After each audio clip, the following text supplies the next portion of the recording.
मूत्राशय कर्कट रोगर औषध उद्भावन करी चर्चारे ओडिया पुओ युव वैज्ञानिक आर्यमाभ पट्टनायक गाँमाटी बांकी ब्लॉक वैदेश्वर करागला आर्यमाभଙ୍କୁ भव्य स्वागत संबर्धना।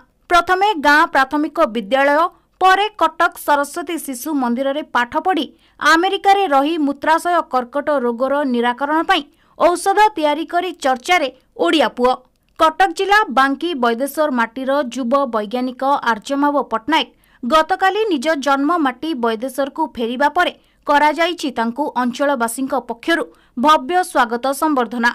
सेपटे युव वैज्ञानिक आर्यमाभ प्राथमिक स्तर रे मूषा और कुकुरंक उपरे तांको द्वारा तैयारी औषध को परीक्षा करी सफल होइछंती। भुवनेश्वर एयरपोर्ट रु आसिला परे वैदेश्वर डाक्तरखाना सम्मुखरे स्वागत करथिले ग्रामवासींक समेत कॉलेज हाईस्कूल विद्यालयर छात्र छात्री माने। परे वैदेश्वर महाविद्यालय परिसर रे स्वागत संबर्धना कार्यक्रम अनुष्ठित होइथिला।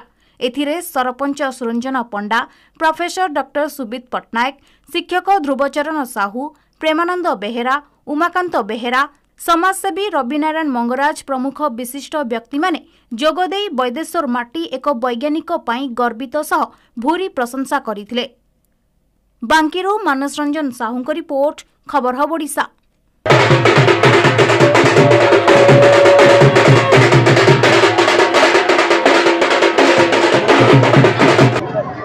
आज प्रथम ओडिशावासी को नमस्कार।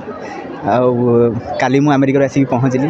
आज गाँव में एत सुंदर आयोजन होता है जोटा कि आज दिन बहुत चिरस्मरणीय रुझे विश्वास कर नी कि एमती पिला माने आसिकी गुरुजन मैंने आसिकी एत सुंदर भाव में संबर्धित करेंगे। मत बहुत बहुत बहुत भल लगे। आहरी भी प्रेरणा जोगाऊँ कि आगे को जाकि किसी भल करने देशपाई समाजपाई। तेणु बहुत खुशी अच्छी। देखो प्रथम कथा तो आम जो कम करूँ आम कर्कट रोग पर ड्रग डेभलपमेंट लगी जो मुझे पड्यूरे कम करी आम 30 जन वैज्ञानिक माने कम करूँ। प्रथमे आम देखिलु जे कर्कट रोग जो मैंने बंची होगी आ जो मैंने कर्कट रोग होगी मरी जाती आम से दीटा पृथक पृथक भाव ग्रुप भाव आइडेंटिफाई कलु।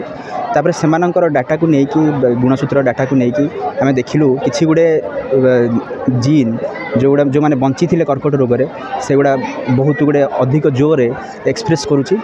तो आउ के जो मैंने मरी जाते कर्कट रोग से किसी जीन बहुत जो एक्सप्रेस अधिका करूला। जो मैंने बंची थे से जीन गुड़ को आम भल जीन कही जो मैंने मरी जाइए से जीन को खराब जीन कही। तेणु ताकू से डाटा को यूज करके आम ड्रग प्रेडिक्ट करूँ। आमर लक्ष्य यह था कि जो भल जीन गुड़ाक जो बंची थे कर्कट रोगी मैंने एमती ड्रग आम प्रेडिक्ट करवा जहाँकि से भल जीन गुड़ी को आहरी अधिका एक्सप्रेस करेबो हेले गोटे कर्कट रोगी बंची पार। तेणु आम 12टी विभिन्न प्रकार कैंसर पर आम काम करूँ। आमर प्रथमे आम ब्लाडर कैंसर हुआ मूत्राशय कर्कट जहाँ भी कहते आप तार पाई आम देखिलु एवं सफलता सह ह्यूमन ट्यूमर को ब्लाडर कैंसर ट्यूमर को मुसारे प्रतिरोपण करके ये ड्रग द्वारा कमी पार्लु। तो सब खुशी कथा हूँ ड्रग टी एफडीए अप्रूव बर्तमान ड्रग टी बर्तमान नेक्स्ट लेवल को जाकि कानाइन ट्रायल्स यूज होची। तेणु कानाइन प्रथम कानाइन ट्रायल्स भी बहुत भल आशारूपक रिजल्ट आसी से आम बहुत खुशी अच्छु। तेणु आशा करी निश्चित केबे ना केबे ह्यूमन लगिपर।